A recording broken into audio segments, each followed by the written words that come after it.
Hello friends, स्वागत है आपका हमारे यूट्यूब चैनल पे। आज हम आपके लिए लेके आए हैं पीजीटी हिंदी का पेपर। यह पेपर डीएसएसबी का है जो कि जुलाई 2018 में हुआ था।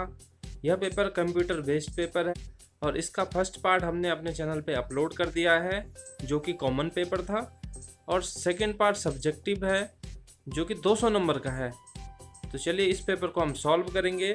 सॉल्व करने से पहले आपको बता दूं, अगर आपने अभी तक हमारे चैनल को सब्सक्राइब नहीं किया है तो हमारे चैनल को सब्सक्राइब करें, घंटी के बटन को दबाएं जिससे हमारे वीडियो की नोटिफिकेशन सबसे पहले आपको मिले। तो इस पेपर को शुरू करते हैं। निम्नलिखित में से कौन सा भूषण की रचना नहीं है? इसका सही आंसर है रतन बावनी। बीजक किसकी रचनाओं का संग्रह है? तो बीजक है कबीरदास की रचनाओं का संग्रह है। विद्यापति किसके दरबारी कवि थे? तो विद्यापति कीर्ति सिंह के दरबारी कवि थे। निम्नलिखित में से कौन रीति मुक्त कवि नहीं है? तो रीति मुक्त कवि नहीं है बिहारी। आलम बोदा घनानंद रीति मुक्त कवि हैं।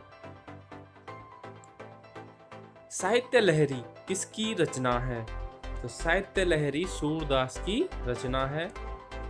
घनानंद की रचना नहीं है, तो साहित्य सार घनानंद की रचना नहीं है। काव्य रसायन के रचयिता कौन है? काव्य रसायन के रचयिता देव हैं। यह पेपर आपके एनबीएस, डीएसएसबी, केबीएस पीजीटी या हिंदी से रिलेटेड आप कोई भी एग्जाम देते हो, टीजीटी पीजीटी किसी भी स्टेट में, तो वहाँ आपके लिए यह पेपर मददगार होगा क्योंकि बहुत सारे सवाल इन्हीं पेपरों से रिपीट होते हैं। तो आपको यह पेपर अंत तक जरूर देखना चाहिए। अगला सवाल है,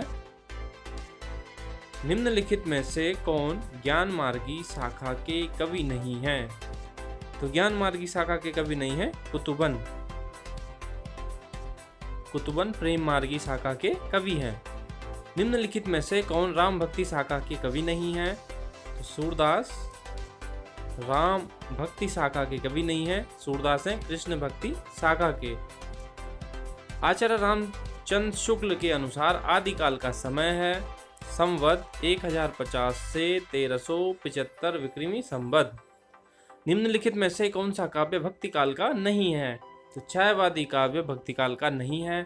भक्ति काल में संत काव्य, सूफी काव्य, राम भक्ति काव्य और कृष्ण भक्ति काव्य आते हैं। छायावादी काव्य आधुनिक काल के अंतर्गत आता है। निम्नलिखित में से कौन सा तुलसीदास की रचना नहीं है? तो तुलसीदास की रचना नहीं है रामचंद्रिका। रामचंद्रिका है केशव दास की।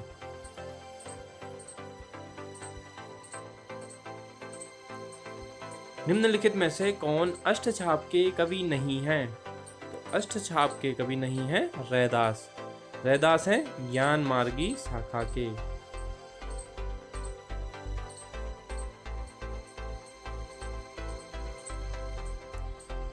पृथ्वीराज रासों के रचयिता कौन है? पृथ्वीराज रासों के रचयिता हैं चंद्रवरदाई। हरेड़ वाणी किसकी रचनाओं का संग्रह है? तो यह है दादू दयाल की रचनाओं का संग्रह। और दादू दयाल भक्ति काल के कवि हैं और ज्ञान मार्गी शाखा से संबंधित हैं। रैदास के पद किस धार्मिक ग्रंथ में संकलित हैं? तो रैदास के जो पद हैं वह हैं आदि गुरु ग्रंथ साहिब में। आदिकाल के किस कवि ने खड़ी बोली में रचना की? तो आदिकाल के जो कवि हैं अमीर खुसरो या खड़ी बोली के पहले कवि भी कहे जाते हैं। निम्नलिखित में से कौन सी रचना सेनापति की है? तो कवित्त रत्नाकर सेनापति की रचना है। भक्ति के उदय के संबंध में अपने पौरुष से हताश जाति द्वारा भगवान की शरण में जाने संबंधी विचार किस आलोचक का है? तो यह विचार है रामचंद्र शुक्ल का। हिंदी साहित्य के आदिकाल को सिद्ध सामंत काल किसने कहा है? यह कहा है राहुल साकृत्यायन। निम्नलिखित में से क्या छायावाद की विशेषता नहीं है? छायावाद की विशेषता नहीं है इतिवृत्तात्मकता। अगला सवाल है, प्रयोगवाद की प्रवृत्ति नहीं है? तो प्रयोगवाद की प्रवृत्ति नहीं है पारंपरिक उपमानों का प्रयोग। आनंद कादम्बनी पत्रिका कौन निकालते थे? आनंद कादंबरी निकालते थे बद्री नारायण चौधरी प्रेमघन। आरंभिक हिंदी कहानी दुलाई वाली का रचनाकार कौन है? तो दुलाई वाली का रचनाकार है बंग महिला। निम्नलिखित में से कौन फोर्ट विलियम कॉलेज के भाषा मुंशी नहीं थे? तो यह नहीं थे राजा शिव प्रसाद सिंह। एकांतवासी योगी के रचयिता कौन है? तो यह है श्रीधर पाठक, जो कि इन्होंने इसका अनुवाद किया है अंग्रेजी से। हिंदी में छायावाद शीर्षक निबंध श्रृंखला के लेखक कौन थे? तो यह थे मुकुटधर पांडेय। निम्नलिखित में से कौन सा जयशंकर प्रसाद का नाटक नहीं है? तो सिंदूर की होली जयशंकर प्रसाद का नाटक नहीं है। हिंदी में भाषा योग वासिष्ठ के रचनाकार कौन हैं? राम प्रसाद निरंजनी। साहित्य जन समूह के हृदय का विकास है, निबंध के लेखक कौन है? तो यह है बालकृष्ण भट्ट। निम्नलिखित में से कौन सा नागार्जुन की रचना नहीं है? फूल नहीं रंग बोलते हैं। यह रचना है केदारनाथ अग्रवाल की और बाकी बची हुई रचनाएं नागार्जुन से संबंधित हैं। भाग्यवती उपन्यास के लेखक कौन है? तो श्रद्धाराम फुल्लौरी। निम्नलिखित में से कौन तार सप्तक के कवि नहीं है? तो यह नहीं है भवानी प्रसाद मिश्र। हिंदी नई चाल में ढली, यह उद्घोषणा किसने की? यह उद्घोषणा की भारतेंदु हरिश्चंद्र ने। महावीर प्रसाद द्विवेदी ने सरस्वती के संपादन का भार कब संभाला? 1903 में।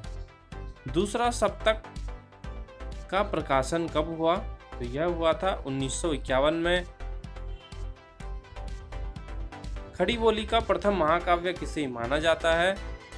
यह माना जाता है प्रिय प्रवास को, जो कि 1914 में अयोध्या सिंह उपाध्याय हरिओत के द्वारा लिखा गया। शिव शंभू का चिट्ठा कौन लिखते थे? तो यह संबंधित है बाल मुकुंद गुप्त से। प्रगतिवाद की विशेषता नहीं है, यह नहीं है कल्पना प्रवणता। आधे अधूरे नाटक के रचनाकार कौन है? मोहन राकेश। निर्मल वर्मा कृत चीड़ों पर चांदनी एक डैश है, तो यह है यात्रा वृतांत। राम वृक्ष वेणीपुरी कृत माटी की मूर्तें किस विधा की रचना है? तो यह है संस्मरण। कामायनी में कौन सा सर्ग नहीं है? तो कामायनी में लोभ सर्ग नहीं है। सुमित्रा नंदन पंत की काव्य कीर्ति नहीं है। दीप शिखा। बनारसी दास लिखित अर्धकथा एक डैश है, तो यह है आत्मकथा, जो कि हिंदी साहित्य की पहली आत्मकथा भी कही जाती है। जयसी की काव्य भाषा थी, तो यह थी अवधी।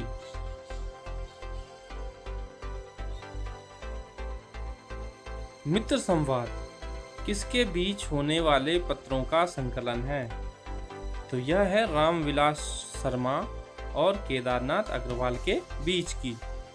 घनानंद की काव्य भाषा थी ब्रज भाषा। रामचरितमानस में कितने कांड हैं? इसमें है 7 कांड। निम्नलिखित में से किसको वात्सल्य रस के सम्राट माने जाते हैं? तो वात्सल्य रस के जो सम्राट माने जाते हैं वह माने जाते हैं सूरदास। कबीर की भाषा को सद्दु कक्कड़ी किसने कहा है? रामचंद्र शुक्ल ने। गोरी सोवे सेज पर मुख पर डारे केस पंक्ति किसके द्वारा रचित है? तो यह है अमीर खुसरो के द्वारा। एकांकी संग्रह पृथ्वीराज की आंखें के रचनाकार कौन है? तो ये हैं राम कुमार वर्मा। महादेवी वर्मा का संस्मरणात्मक रेखाचित्र नहीं है। संस्मरण और श्रद्धांजलियां। रस सिद्धांत शीर्षक आलोचना पुस्तक के लेखक कौन है? वो है डॉक्टर नागेंद्र। कलम का सिपाही जीवनी किससे संबंधित है? प्रेमचंद से, जो कि उनके पुत्र अमृत राय ने लिखी है। दिनकर का काव्य नहीं है? जयद्रथ वध। लंबी कविता असाध्य वीणा किसके द्वारा रचित है? तो यह है अज्ञे के द्वारा। युद्ध यात्रा किसके रिपोर्ट ताजों का संकलन है? तो युद्ध यात्रा संबंधित है धर्मवीर भारती से। एक साहित्यकार की डायरी के रचनाकार कौन है? तो उसके रचनाकार हैं मुक्ति बोध। अंश अंश शब्द युग्म का सही अर्थ क्या है? इसका सही अर्थ है कंधा और हिस्सा। अग्रगामी का विपरीत शब्द क्या होगा? तो यह होगा पश्चगामी। निम्नलिखित में तद्भव शब्द कौन सा है? तो उजाला, यह है तद्भव। महिला आंचल मूलतः कैसा उपन्यास है? आंचलिक उपन्यास। निम्नलिखित में से अनेकार्थी शब्द कौन सा है? अनेकार्थी शब्द है घन, यानी घन के एक से ज्यादा अर्थ हैं। रामचंद्र शुक्ल के निबंध संग्रह किस नाम से प्रकाशित थे? तो यह थे चिंतामणि नाम से। निम्नलिखित में से कौन सा सुमेलित नहीं है? सुमेलित नहीं है धर्मवीर भारती, सिक्का बदल गया। निम्नलिखित में से कौन सा सुमेलित नहीं है? ममता कालिया आवा, यह सुमेलित नहीं है। योग रूढ़ शब्द है पंकज। निम्नलिखित में से कौन सा भीष्म साहनी का नाटक नहीं है? अंधा युग। अंधा युग नाटक है धर्मवीर भारती का। कौन सा रामविलास शर्मा की पुस्तक नहीं है? रस मीमांसा। विचार और वितर्क किसके निबंध का संग्रह है? तो यह है हजारी प्रसाद द्विवेदी। भारतेंदु द्वारा अनुदित नाटक कौन सा है? विद्या सुंदर, जो कि उन्होंने 1868 में अनुदित किया था बंगाल के नाटकों से। उत्पत्ति की दृष्टि से शब्द के कितने भेद हैं? तो उत्पत्ति की दृष्टि से शब्द के 4 भेद हैं। निम्नलिखित में से एकार्थी शब्द कौन सा है? तो अभिमान एकार्थी शब्द है। सूर्य का पर्यायवाची शब्द नहीं है निशाकर। ध्वनियों के मेल से बने सार्थक वर्ण समुदाय को क्या कहते हैं? इसको कहते हैं शब्द। त्यागपत्र उपन्यास के लेखक कौन है? तो जैनेन्द्र कुमार त्यागपत्र उपन्यास के लेखक हैं। निम्नलिखित में से कौन सा प्रेमचंद का उपन्यास नहीं है? बाण भट्ट की आत्मकथा। निम्नलिखित में से तत्सम शब्द कौन सा है? तो तत्सम शब्द है दूसरा वाला, यानी त्वरित तत्सम शब्द है। बाकी सारे शब्द हैं तद्भव। और आपको बता दो तत्सम और तद्भव शब्द के लगभग 600 शब्दों की वीडियो हमने अपने चैनल पे अपलोड की है, आप वहां से उनको देख सकते हैं। जो शब्द पूर्वापर संबंध से क्रिया के बदले आता है उसे क्या कहते हैं? सर्वनाम। उपसर्ग का वह शब्दांश है जो किसी शब्द के पहले जुड़ता है। जिस संज्ञा शब्द से व्यक्ति या वस्तु के गुण या धर्म का बोध होता है उसे कहते हैं भाववाचक संज्ञा। प्रत्यय के संदर्भ में कौन सा कथन गलत है? तो कृत प्रत्यय और क्रिया के मेल से शब्द को तद्धित कहते हैं, यह गलत है। बाकी सारे सही ऑप्शन है। मनोयोग का संधि विच्छेद क्या होगा? इसका संधि विच्छेद होगा मनः प्लस योग। रचना के अनुसार वाक्य कितने प्रकार के होते हैं? तो रचना के अनुसार वाक्य होते हैं 3 प्रकार के, सरल, संयुक्त और मिश्र। वाक्य से संबंधित भी हमने वीडियो अपलोड की है, आप उन्हें हमारे चैनल के माध्यम से देख सकते हैं। जिस शब्द से संज्ञा का गुण, दशा, स्वभाव आदि लक्षित हो उसे कहते हैं गुणवाचक विशेषण। समास में आए पदों को छोड़कर जब किसी अन्य पदार्थ की प्रधानता हो कौन सा समास होता है? बहुव्रीहि समास। वाक्य संश्लेषण में उद्देश्य के अंतर्गत नहीं आता है। बी, यानी कर्म नहीं आता है। स्वर संधि के कितने भेद हैं? स्वर संधि के 5 भेद हैं। जिस कर्मधारय का पूर्व पद संख्या बोधक हो वहां कौन सा समास होता है? तो वहां होता है द्विगु समास। समास से संबंधित वीडियो भी आप हमारे चैनल पे देख सकते हैं। हमने बहुत सारी व्याकरण से संबंधित हिंदी की वीडियो अपलोड की हैं। शिक्षण से संबंधित भी हमने बहुत सारी वीडियो अपलोड की हैं। आप उन्हें ज़रूर देखिए समय निकालकर, और अगर यह वीडियो आपको पसंद आ रहा है तो इस वीडियो को लाइक ज़रूर करें। जिस वाक्य में एक क्रिया होती है और एक कर्ता होता है उसे क्या कहते हैं? सरल वाक्य। वाक्य का वह भाग जिसमें एक से अधिक पद मिलकर अर्थ देते हैं किंतु पूरा अर्थ नहीं देते, वह कहलाता है पदबंध। निम्नलिखित में से कौन सी प्रेरणार्थक क्रिया है? तो यह है सुनाना। निम्नलिखित में से संयुक्त वाक्य कौन सा है? मैंने खाना खाया और मेरी भूख मिट गई। तुम्हारा नाम क्या है? ऐसा वाक्य है, तो यह है प्रश्नवाचक वाक्य। पद के संदर्भ में कौन सा कथन सही नहीं है? तो तीसरा ऑप्शन सही नहीं है, पद निरर्थक हो सकता है। राम धीरे धीरे टहलता है, वाक्य में क्रिया विशेषण है धीरे धीरे। किस में यण संधि है? तो यद्यपि में यण संधि है। वाक्य रचना का सही कर्म क्या है? पहले कर्ता आता है, फिर कर्म और आखिर में क्रिया। प्रबंधन काव्य में संगठन किसके द्वारा किया जाता है? कथानक के द्वारा। प्रयोजनवादी लक्षणा के भेद हैं, तो ये है गौणी लक्षणा और शुद्धा लक्षणा। वीर रस का स्थायी भाव है उत्साह। कविता प्रबल अनुभूतियों का सहज उद्रेक है, यह विचार किसका है? तो यह विचार है वुड्सवर्थ। उपन्यास का तत्व नहीं है रंगमंच। वाक्यम रसात्मकम काव्यम, यह मत किसका है? तो यह मत है विश्वनाथ का। काव्य आत्मा की संकल्पात्मक अनुभूति है, तो यह कथन किसका है? यह कथन है जयशंकर प्रसाद का। सात्विक अनुभाव कितने प्रकार के होते हैं?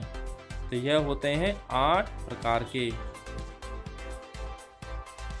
भरत मुनि ने नाटक में कितने रस माने हैं? तो यह माने हैं 8। रसों से संबंधित वीडियो हमारे चैनल पे अपलोड है, जो कि बहुत ही विस्तार से है, उदाहरण सहित है, जिसमें हमने रस के अंगों, रस के उदाहरणों, भेदों पर विस्तार से चर्चा की है। आप उन्हें एक बार जरूर देखें, और मुझे पूरा विश्वास है कि आपको हमारे रस से संबंधित वीडियो बहुत पसंद आएंगे।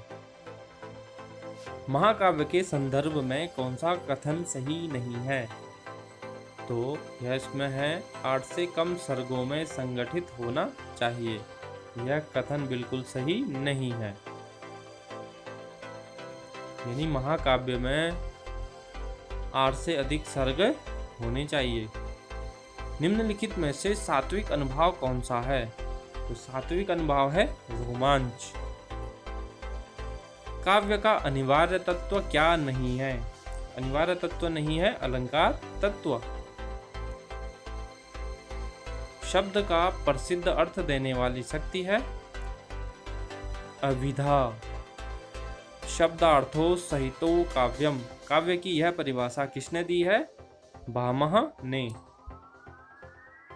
विभाव अनुभावा व्यतिचारा संयोगात रस निष्पत्ति, सूत्र किसका है?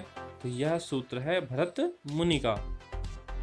निम्नलिखित में से संचारी भाव कौन सा है? तो संचारी भाव है ग्लानि। करुण रस का अस्थायी भाव है शोक। रस निष्पत्ति में भुक्तिवाद की अवधारणा का संबंध किससे है?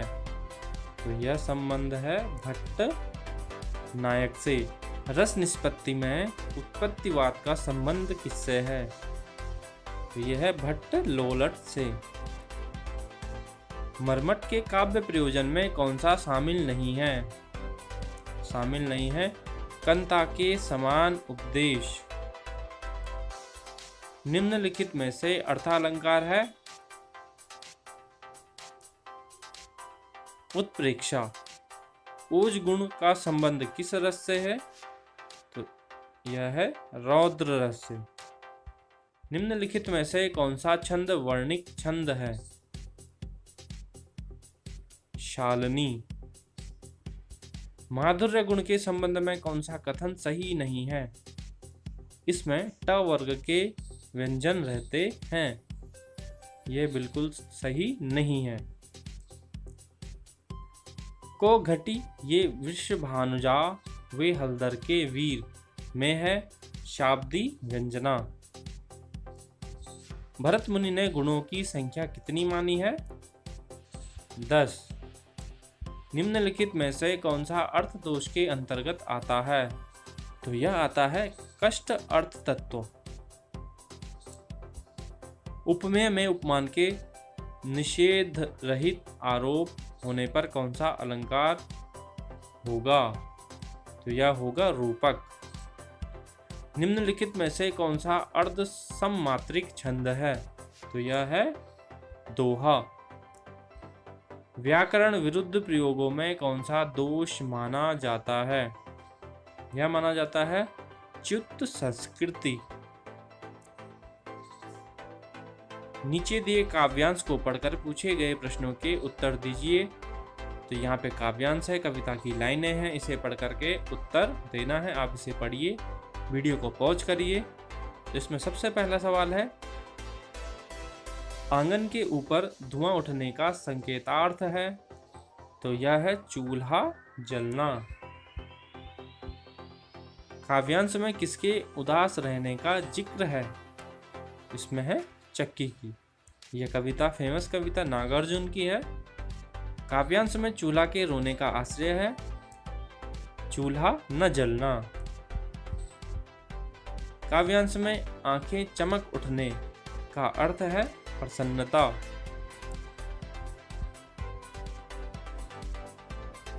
कई दिनों के बाद निम्न में से क्या नहीं हुआ? चूहे की हालत खराब रही। यह कई दिनों में से नहीं हुआ। नीचे दिए गद्यांश को पढ़कर पूछे गए प्रश्नों के उत्तर दीजिए।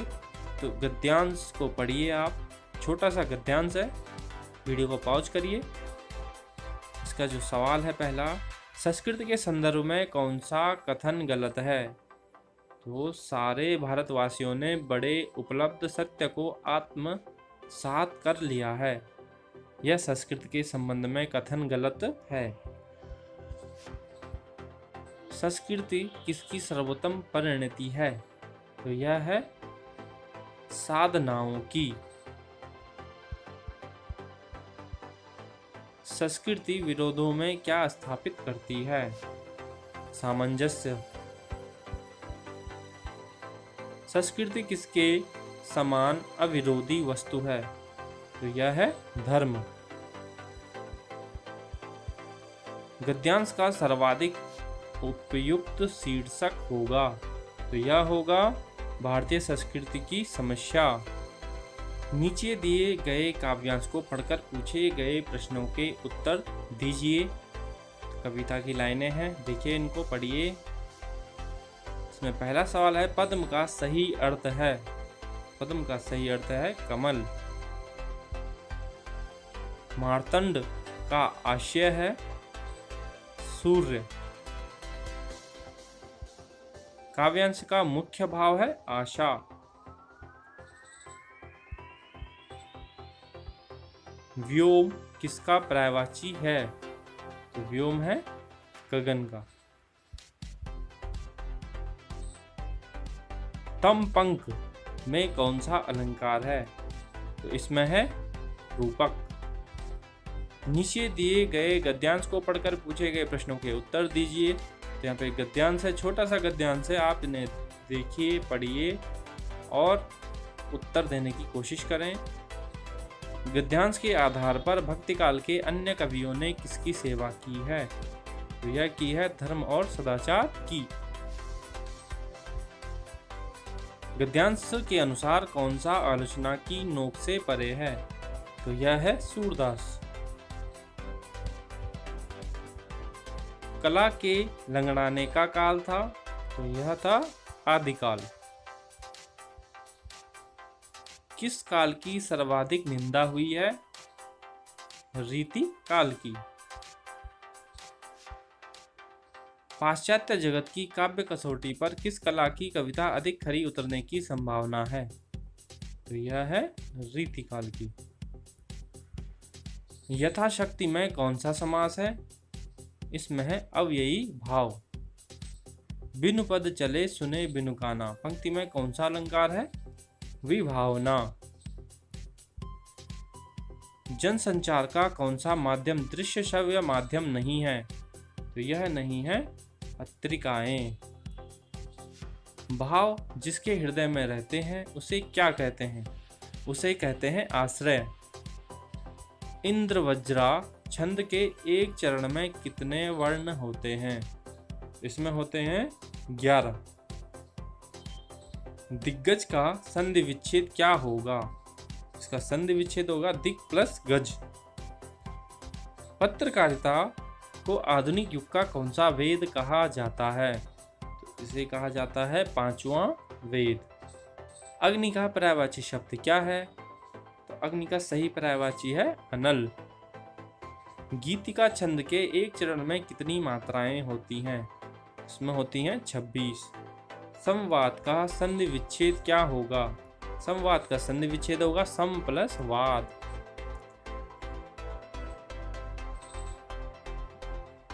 प्रयोजन मूलक हिंदी की विशिष्टता क्या नहीं है? तो यह नहीं है कलात्मकता। फीचर लेखन के संदर्भ में कौन सा कथन गलत है? इसमें आलोचना दृष्टि प्रधान होती है। समाचार के बारे में क्या सही नहीं है? समाचार जिस रूप में प्राप्त होते हैं उसी रूप में प्रकाशित होते हैं, यह बिल्कुल सही नहीं है। समाचार की पांडुलिपि के प्रत्येक पृष्ठ पर दाईं ओर ऊपर लिखे गए संकेत को कहते हैं स्लग। विज्ञापन का उद्देश्य क्या नहीं होता? उपभोक्ता को लाभ पहुंचाना। रेडियो में किसी कार्यक्रम के आरंभ और अंत की सूचना देने का कार्य किसके माध्यम से होता है? यह होता है उद्घोषणा के माध्यम से। राजकीय कामकाज के माध्यम के रूप में प्रयुक्त होने वाली भाषा क्या कहलाती है? राजभाषा। साक्षात्कार के लिए कौन सा अनिवार्य गुण नहीं है? यह है सुंदरता। किसी दृश्य की मूल आवाज की जगह दूसरी भाषा की आवाज को समायोजित करने की तकनीक है? इसका सही आंसर है पार्श्व वाचन। समाचार के शीर्षक के संबंध में कौन सा कथन सही नहीं है? शीर्षक की काया लंबी होती है। प्रूफ संशोधन में चिन्ह डी का आशय है हटा दें।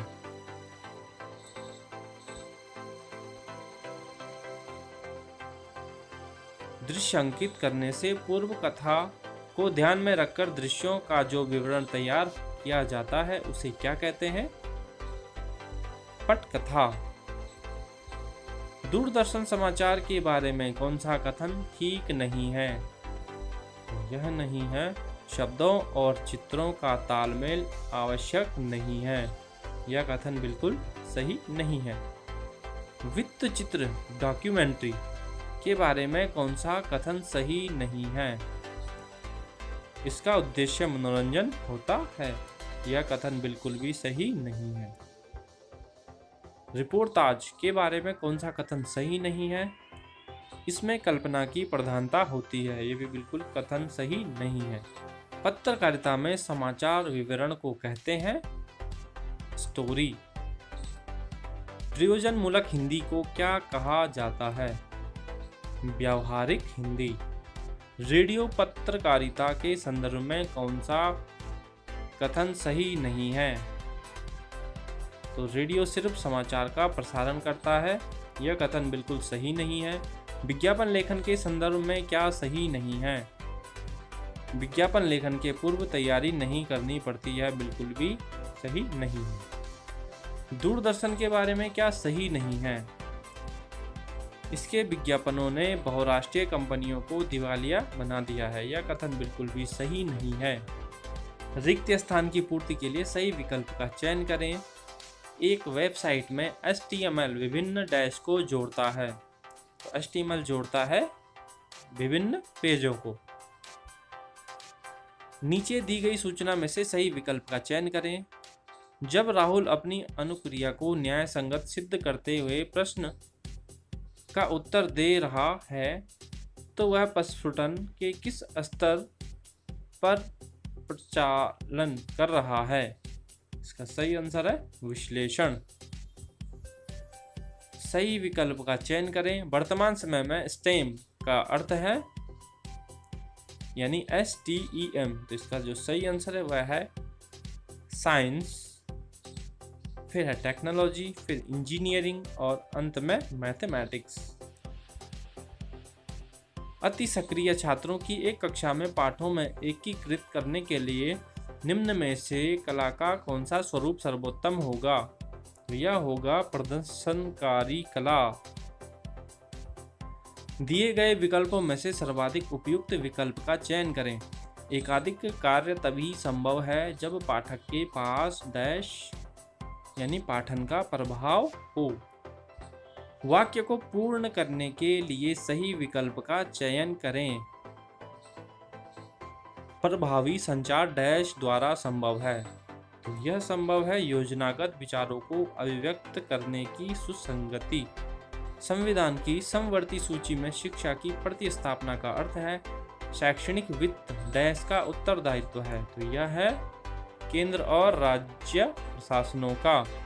सूची में से सही विकल्प का चयन करें।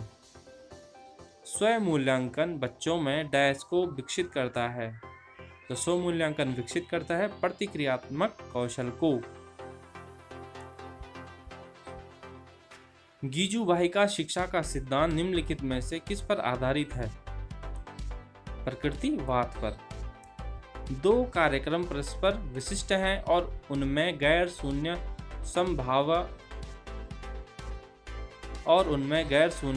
संभाव्यता है। यदि यह ज्ञात है कि कार्यक्रम A होना है, तो कार्यक्रम B के होने की संभाव्यता क्या होगी?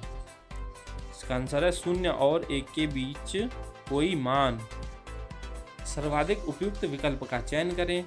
समावेशित शिक्षा के प्रभावी कार्यान्वयन में सर्वाधिक महत्वपूर्ण परिसीमा क्या है? इसका सही आंसर है शिक्षक की अक्षमता।